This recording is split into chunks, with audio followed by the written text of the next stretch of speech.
Jake Harrison stared at his ship's scanner screen and rubbed his tired eyes. The numbers made no sense. According to every star chart in the galaxy, this sector of space should be empty, dead, nothing but floating rocks and cosmic dust. But his instruments told a different story. There was a planet here, a big one. Jake leaned back in his pilot seat and scratched his beard. He had been flying alone through space for 3 months, looking for new worlds to map and sell to the mining companies. It was boring work, but it paid well enough to keep his ship running and his belly full. Most days he found nothing but empty space and disappointment. But today felt different. The planet showed up on his screens like a green and blue jewel floating in the darkness. It had oceans and continents, clouds swirling around its surface, like silk ribbons. It looked perfect for human life. Too perfect. Jake had never seen readings this good on a world that wasn't already claimed by someone. He checked his location again. The star charts called this area the Forbidden Zone. According to galactic law, no one was supposed to come here. Ever.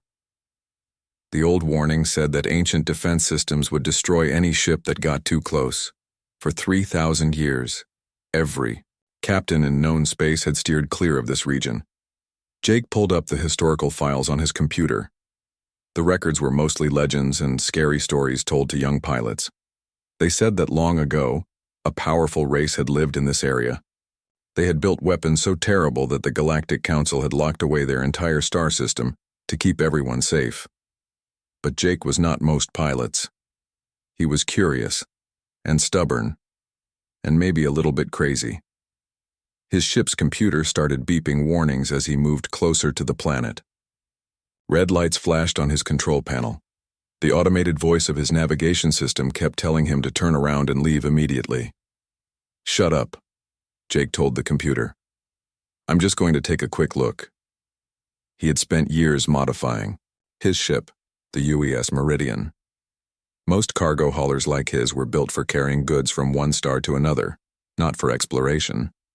But Jake had added extra shields, better engines, and sensor equipment that could spot a coin from orbit. If there were defense systems around this world, his ship would detect them long before they could fire. The closer he got, the more beautiful the planet looked. The continents were covered in what looked like crystal formations that sparkled in the sunlight. Between them, forests stretched for thousands of miles. But these were not normal trees.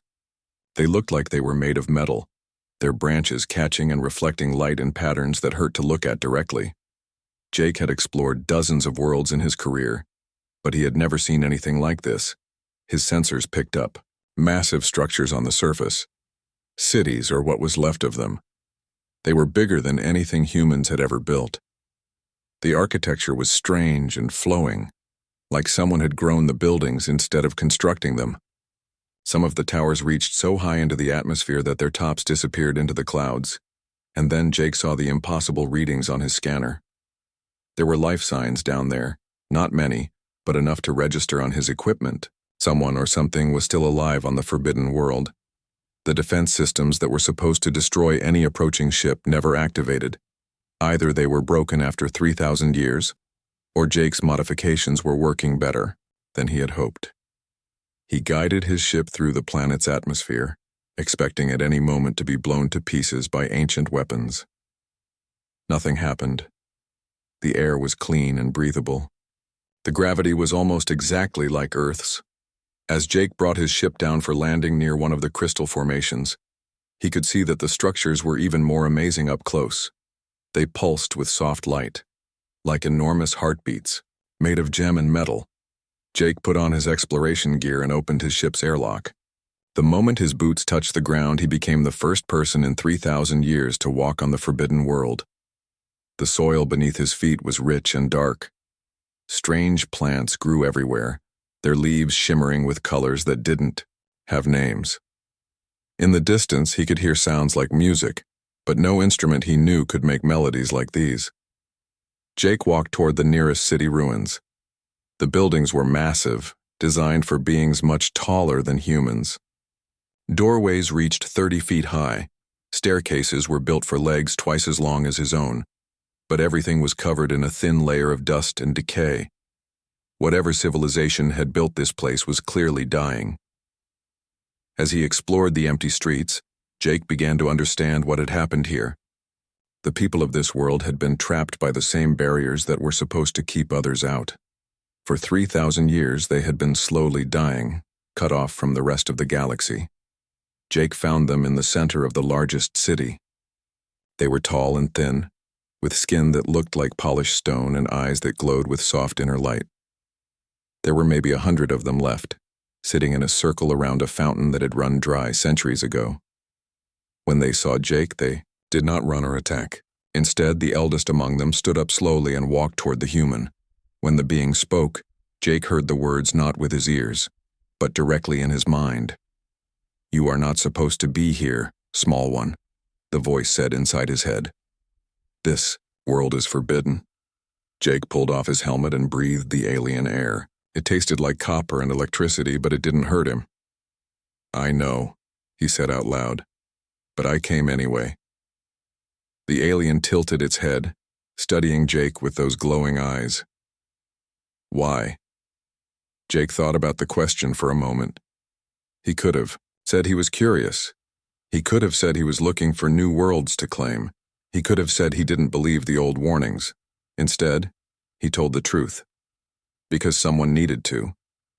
The alien made a sound that might have been laughter. "You are either very brave or very foolish, human." Jake grinned. "Probably both."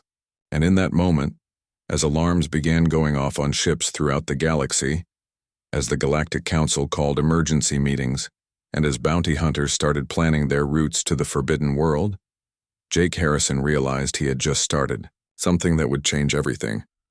He had no idea how right he was. The alien who had spoken to Jake introduced himself as High Architect Vorthak.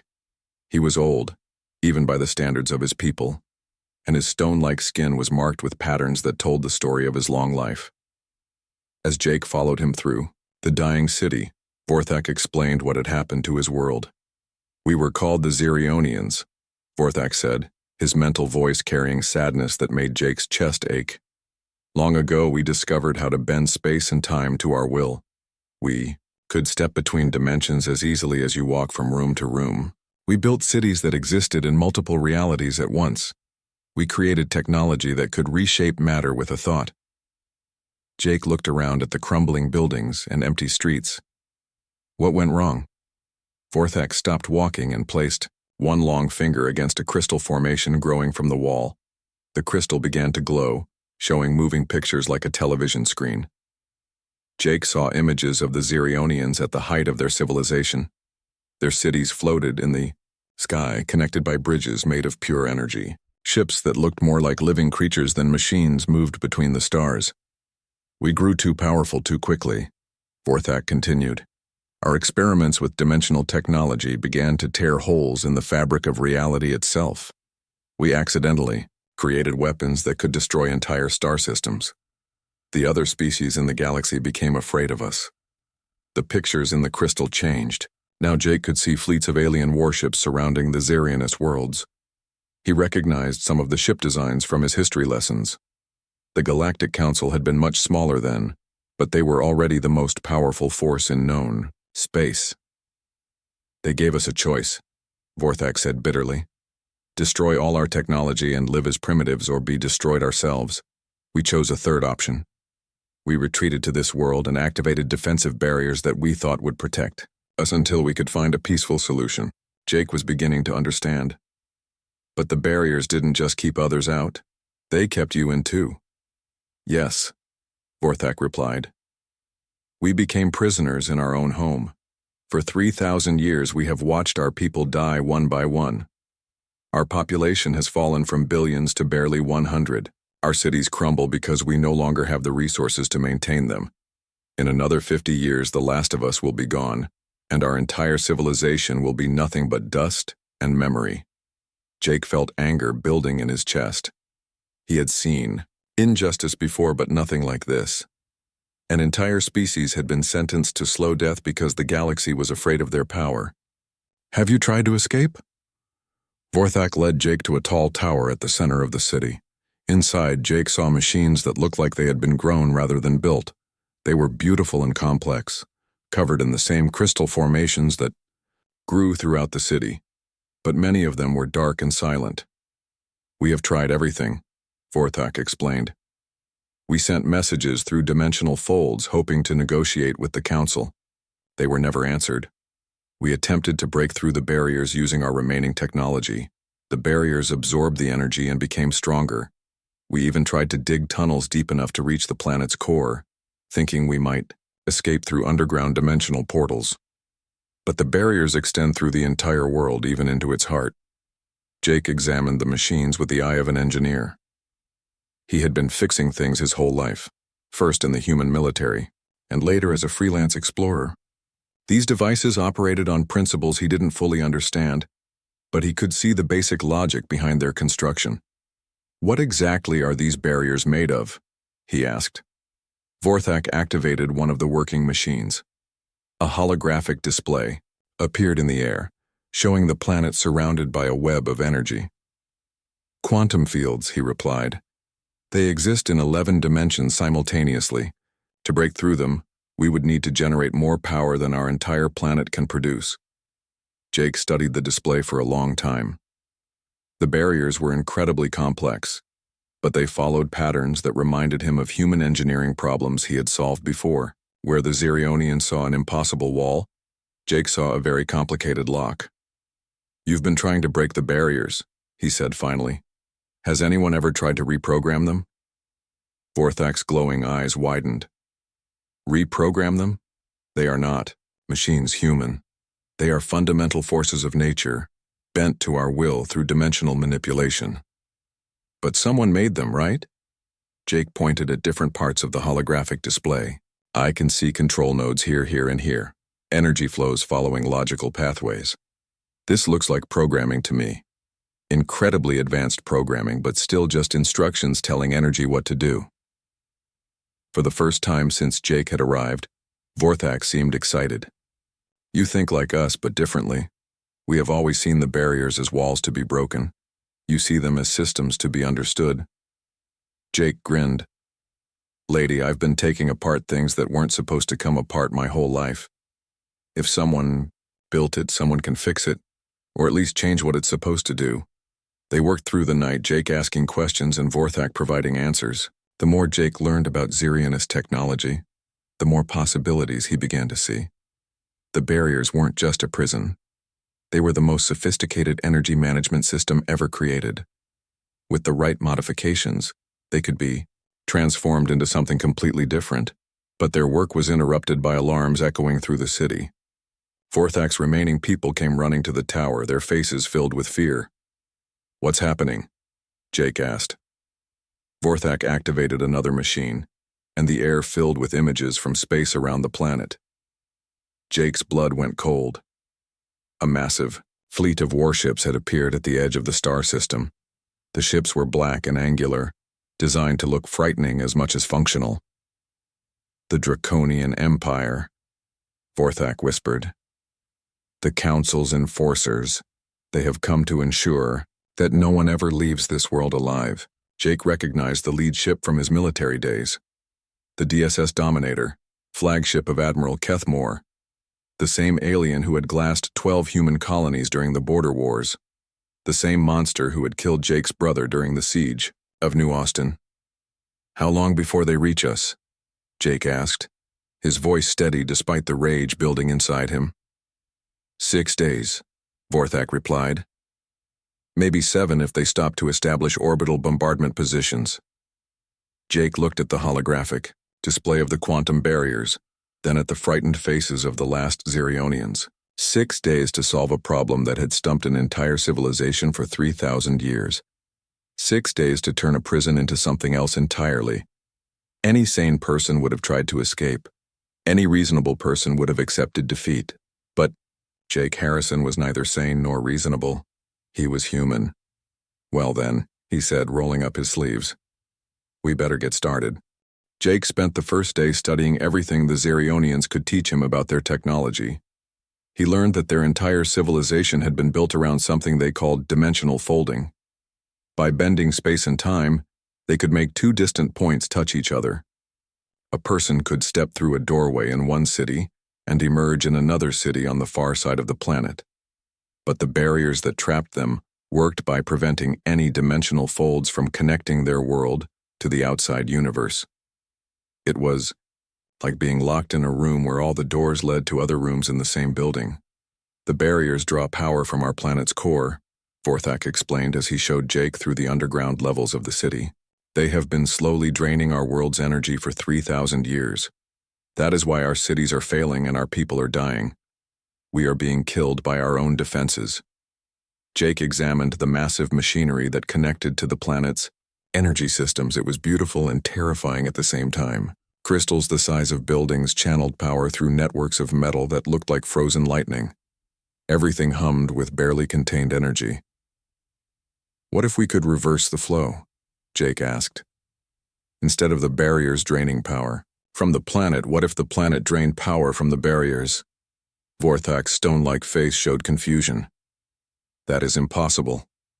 The barriers exist in 11 dimensions. Our planet exists in only 4. But you built machines that work in 11 dimensions, Jake pointed out. So you know how to make 4-dimensional matter interact with 11-dimensional energy. We just need to figure out how to do it backwards. On the second day, Jake started drawing diagrams. He covered every available surface in the tower with sketches and calculations. Most of it was guesswork based on human engineering principles, but some of it seemed to make sense even to the Zerionians. You want to turn our entire planet into a spaceship, Vorthak said, studying one of Jake's more ambitious drawings. Not exactly a spaceship, Jake replied, erasing part of his diagram and redrawing it. More like a ship that happens to be planet-sized. If we can reverse the barrier system, we can use the same dimensional folding technology that created the prison to move the entire world through space. The idea was insane. No one had ever tried to move a planet before. The energy requirements alone should have made it impossible. But Jake had noticed something in the Zerionist records that even they had overlooked. The barriers weren't just containing their world. They were also holding it in perfect dimensional alignment with 17 other universes. The power is already there, Jake explained to the gathered Zerionians. We don't need to create new energy. We just need to redirect what's already flowing through the barrier system. On the third day, Jake's ship detected another vessel approaching the planet. For a moment, he thought the Draconian fleet had arrived early, but the ship's signature was familiar. It was the UES Falcon, a modified cargo hauler almost identical to his own. Lisa Chen landed her ship next to Jake's and came looking for him with a worried expression on her face. Jake had worked with Lisa for 2 years before going solo. She was the best engineer he had ever met, and probably the only person crazy enough to follow him into a forbidden star system. The entire galaxy is talking about you, Lisa told him, as she examined his drawings. Half the species in the council want you executed for violating the prohibition.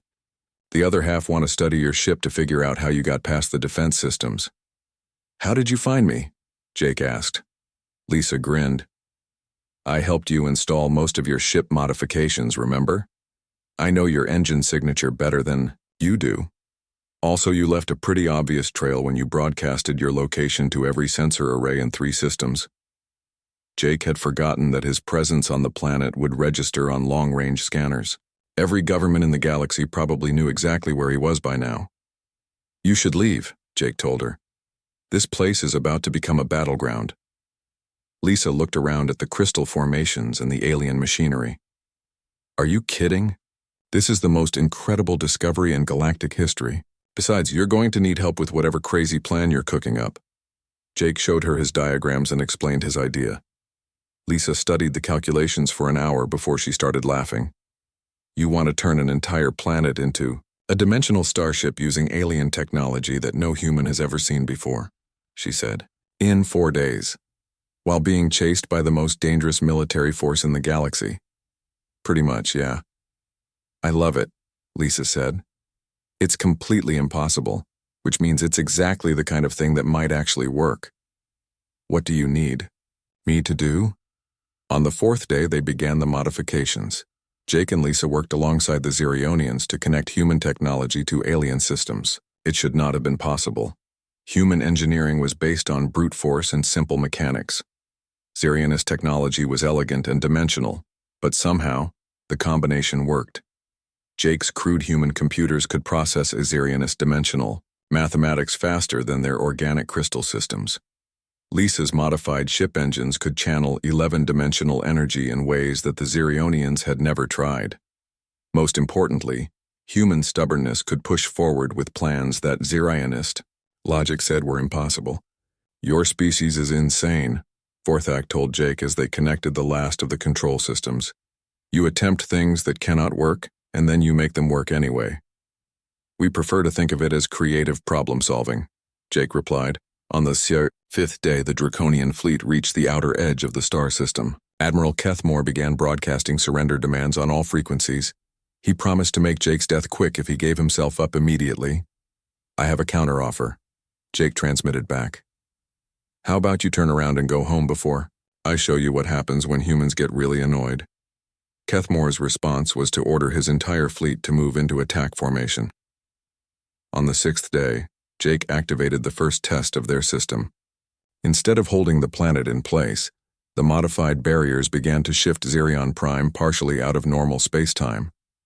For just a moment, the world existed in multiple dimensions simultaneously. Every sensor in the Draconian fleet went crazy. Their targeting systems couldn't lock onto a planet that was only half there.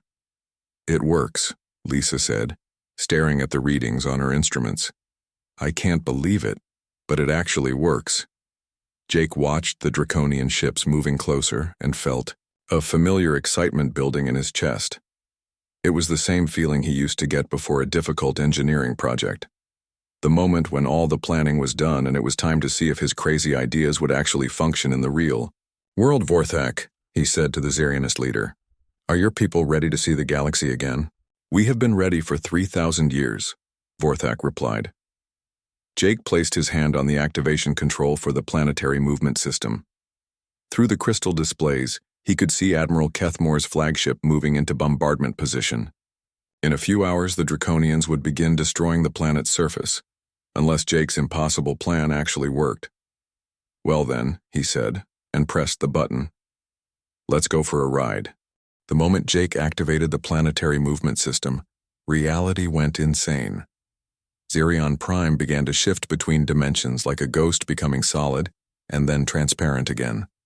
The planet's surface flickered in and out of existence, sometimes there, sometimes not, sometimes existing in several places at once. The crystal formations throughout the cities began to sing in harmonious frequencies that made Jake's bones vibrate. Admiral Kethmore's fleet opened fire immediately.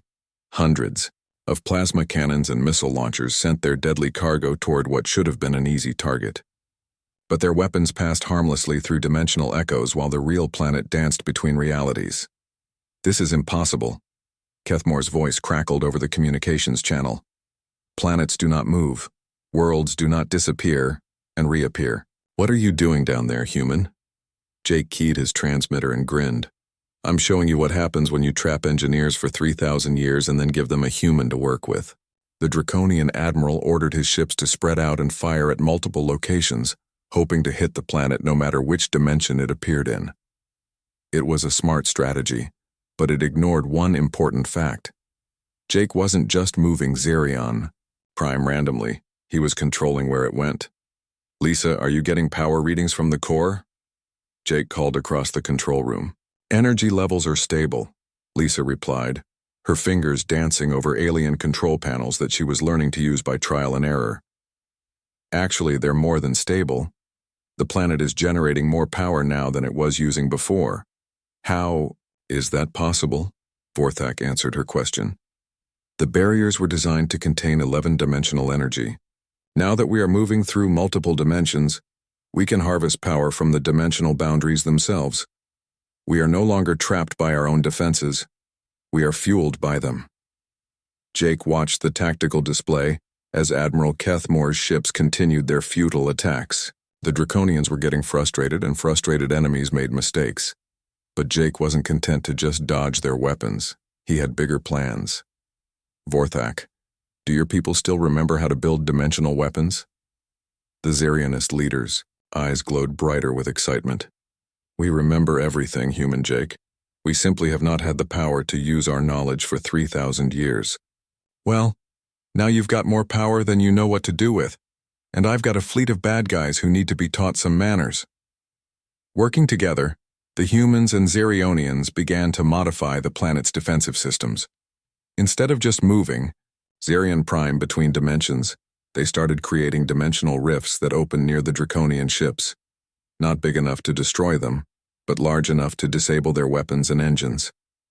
Admiral Kethmore watched helplessly as his mighty fleet was systematically shut down by attacks that came from empty space. His ship's sensors couldn't detect the dimensional rifts until they were already opening, and by then it was too late to avoid them.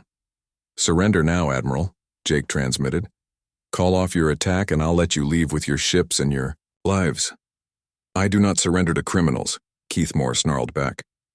"I will die before I let a human make a mockery of galactic law." "Your choice," Jake replied. But instead of destroying the Draconian fleet, Jake did something that surprised everyone, including himself. He opened a massive dimensional rift directly in front of Admiral Keithmore's flagship and moved Zerion Prime through it. Suddenly, the planet appeared right next to the Draconian ship, close enough that Admiral Kethmore could see Jake's face on his view screen. "I'm not a criminal, Admiral," Jake said calmly. "I'm an engineer, and I'm about to solve a problem that's been bothering the galaxy for 3,000 years. Jake activated a new system that he and Lisa had built during their frantic work period. Instead of just moving through space, Zerion Prime began to broadcast on every communication frequency used by every species in known space. "This is Jake Harrison speaking from Zerion Prime." His voice echoed across dozens of star systems simultaneously. "I want everyone in the galaxy to hear this. The Zerionians are not the dangerous monsters that your history books claim they are. They're a dying people who have been trapped on their world for 3 millennia, slowly starving to death because the Galactic Council was too afraid to find a better solution." The response was immediate. Communication channels lit up with messages from hundreds of worlds. Some were angry, demanding that Jake surrender himself to proper authorities. Others were curious, asking for proof of his claims. A few were supportive, calling him a hero for breaking an unjust law. But Jake wasn't finished. Over the next several hours, he began demonstrating Zerionist technology to the galaxy. He showed how dimensional folding could solve transportation, problems that had plagued interstellar commerce for centuries. He demonstrated energy systems that could power entire worlds without depleting natural resources. Most importantly, he proved that the Zerionians could control their technology precisely, using it to help rather than harm. The galaxy has been missing out on all of this for 3,000 years, Jake explained to his growing audience. Not because the Zerionians were dangerous, but because we were too scared to try working with them instead of against them. Species that had been enemies for generations found themselves working together to understand the implications of Jake's broadcast. The Zerionians began offering their services as neutral mediators and technological consultants. Within days, Zerion Prime had become the most sought-after destination in known space. Admiral Kethmore tried one last desperate attack, hoping to destroy the planet before it could upset the galactic balance of power. But his remaining ships were no match for defenses that existed in 11 dimensions simultaneously. When dimensional rifts began opening around his flagship, cutting off his escape routes, he finally understood that he had lost. "This is not overhuman," Kethmore transmitted as his damaged fleet limped away from Zerion Prime. "Yes, it is," Jake replied. "You just don't know it yet." Lisa found Jake in the control room hours later, staring at the communication displays that showed messages pouring in from across the galaxy. Requests for help, offers of alliance, demands for meetings with Zerionist leaders. "You realize what you've done, don't you?" Lisa asked. Jake nodded slowly. "I broke a law that probably needed to be broken. I saved a species that deserved to be saved. And I accidentally started a political revolution that's going to change everything." "Any regrets?" Jake looked out at the crystal formations that now pulsed with renewed energy, at the Zerionist cities that were already beginning to repair themselves with power drawn from 11 dimensions. He thought about Admiral Kethmore's retreat, about the messages of hope flooding in from across the galaxy. about the impossible things that had become possible through nothing more than human stubbornness and alien ingenuity. "Ask me again in a few years," he said, "after we see how this all turns out." But deep down, Jake knew he wouldn't change anything. Sometimes the impossible was just another word for something that nobody had tried hard enough to make possible. And humans were very, very good at trying hard. 5 years had passed since Jake Harrison first stepped foot on the Forbidden World. As he walked through the halls of New Xerion City, he could barely recognize the place where he had first met the dying Xerionians. The crystal formations now stretched toward the sky in magnificent spirals, each one humming with dimensional energy that powered not just the city, but helped provide clean energy to dozens of other worlds. The metal trees that had once seemed strange and alien were now carefully cultivated parks where beings from hundreds of species came to study and learn. The Xerionist population had grown from barely 100 to over 10,000. It turned out that many Xerionians had been in dimensional stasis, waiting for the day when their world would have enough power to revive them safely. With the barriers transformed from prison to power source, that day had finally come. Jake still wore the same oil-stained coveralls he had been wearing the day he arrived, though Lisa had tried many times to convince him to dress more formally for his role as human ambassador to the Dimensional Commonwealth. The title made him laugh every time someone used it. He was still just an engineer who had figured out how to fix something that was broken, but the galaxy saw him as something more. The Dimensional Commonwealth had grown from a single planet to an alliance of over 300 worlds. Species that had never trusted each other now worked together on projects that would have been impossible alone.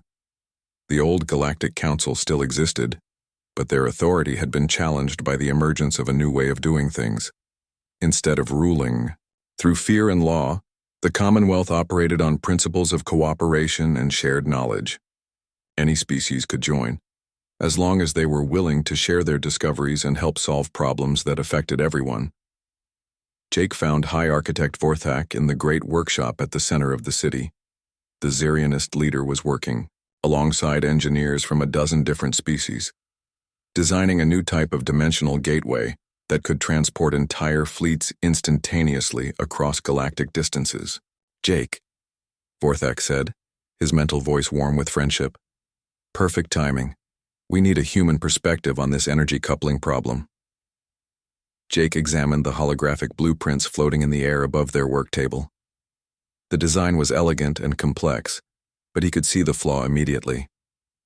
"You're trying to force too much power through a single dimensional fold," he said. "Split the load across multiple smaller gates. It'll be more stable and easier to control." A young Altarian engineer whose scales changed color with excitement started recalculating the power requirements. Within minutes, the entire design had been restructured around Jake's simple suggestion. "That is why we need humans in the Commonwealth," Vorthak explained to the other engineers. "You see solutions where we see only problems." Jake was about to respond when Lisa burst into the workshop, her face flushed with excitement. "Jake, you need to see this. We just received a priority transmission from the Galactic Council." They hurried to the communication center, where a holographic image of Council Speaker Thyman was waiting. The ancient being looked tired and worried, his usual arrogance replaced by something that might have been desperation. "Human Harrison," Speaker Thyman began formally. "The Galactic Council requests your assistance with a matter of grave importance. 3 days ago, our long-range sensors detected an invasion fleet approaching from outside our galaxy. The ships are of unknown design and appear to be using technology that we do not understand." Jake studied the sensor data that accompanied the message. The invading ships were massive, each one larger than any vessel in the galactic fleet. They moved through space without using any recognizable form of propulsion, and their hull materials didn't match anything in the galactic database. "Why are you coming to me?" Jake asked. "You've got the most powerful military in known space." Speaker Thyman's image flickered with what looked like embarrassment. "Our preliminary analysis suggests that these invaders are using some form of dimensional technology. The Commonwealth's expertise in this area exceeds our own." Jake almost laughed. The same council that had wanted him executed for violating their laws was now asking for his help. The same species that had imprisoned the Xerionians for being too dangerous now needed Xerionist technology to defend the galaxy. But Jake's amusement faded when he looked more closely at the invasion fleet's specifications. If these ships were as powerful as they appeared, they could conquer the entire galaxy within months. Every world Jake had helped, every species that had joined the Commonwealth, every person he cared about would be enslaved or destroyed. When will they arrive? Jake asked. Our best estimates suggest they will reach the outer colonies in 6 weeks, Speaker Thyman replied. We need to coordinate our defenses immediately. Jake looked around the communication center at the faces of his friends and allies, Lisa, who had followed him into danger more times than either of them could count, Vorthak, who had become like a father to him over the past 5 years, engineers from dozens of species who had learned to work together despite their differences. Speaker Thyman, Jake said finally, tell the Council that the Commonwealth will help defend the galaxy, but we do this as equals, not as your subordinates. And when this is over, we're going to have a long talk about how things are going to work from now on. The Council Speaker's image nodded reluctantly. Agreed. What do you need from us? Jake grinned, and it was the same expression that had become famous throughout the galaxy 5 years earlier. The smile of a human who was about to attempt something impossible and probably dangerous. We need every ship you can spare, complete access to your military databases, and permission to modify Council vessels with Commonwealth technology, he said. Oh, and Speaker Thyman, you might want to warn your admirals that they're about to see some very unusual tactics. Over the next 6 weeks, the galaxy witnessed the largest military cooperation in recorded history. Council fleets were fitted with Xerionist dimensional shields that could deflect attacks from multiple realities simultaneously. Commonwealth ships were armed with weapons that could fire through dimensional rifts, striking targets from impossible angles. Jake found himself in command of a combined fleet of over 10,000 vessels, representing every major species in known space. It should have been chaos. Different military traditions, incompatible technologies, species that had been enemies for centuries forced to work together. Instead, it was the most effective fighting force the galaxy had ever seen. When the invasion fleet finally arrived, they found themselves facing an enemy that fought unlike anything they had encountered before. Council ships that could disappear and reappear anywhere on the battlefield. Commonwealth vessels that attacked from dimensions the invaders couldn't even detect. Coordinated tactics that combined the best strategies of hundreds of different military traditions. The battle lasted 3 days. When it was over, the invasion fleet was either destroyed or in full retreat back toward their home galaxy. Jake stood on the bridge of Xerion Prime, now permanently configured as a mobile command center for the Commonwealth fleet, and watched the last of the enemy ships disappear into hyperspace. Admiral Keith Moore, who had joined the Commonwealth after his own government fell to a democratic revolution, approached Jake with something that might have been respect in his reptilian eyes. You know, Harrison, the former Draconian said, when I first heard about the human who violated the Forbidden Zone, I thought you were either insane or suicidal. Jake looked up from the tactical display he had been studying and smiled. Who says I wasn't both? But that's the thing about humans. We're too stubborn to let a little thing like sanity stop us from doing what's right. As the Commonwealth fleet began the long journey home, Jake realized that he had accidentally become something he had never intended to be, a leader. Not just of humans or Xerionians, but of an entire galaxy that had learned to work together, instead of apart. The man who had stepped on a forbidden world had indeed conquered it. But more than that, he had shown the galaxy what was possible when impossible people refused to accept impossible situations. And somewhere in the back of his mind, Jake was already thinking about the next problem that needed solving. Because the universe was full of broken things, and being human meant never accepting that anything was beyond repair, even if fixing it required stepping on a few more forbidden worlds along the way.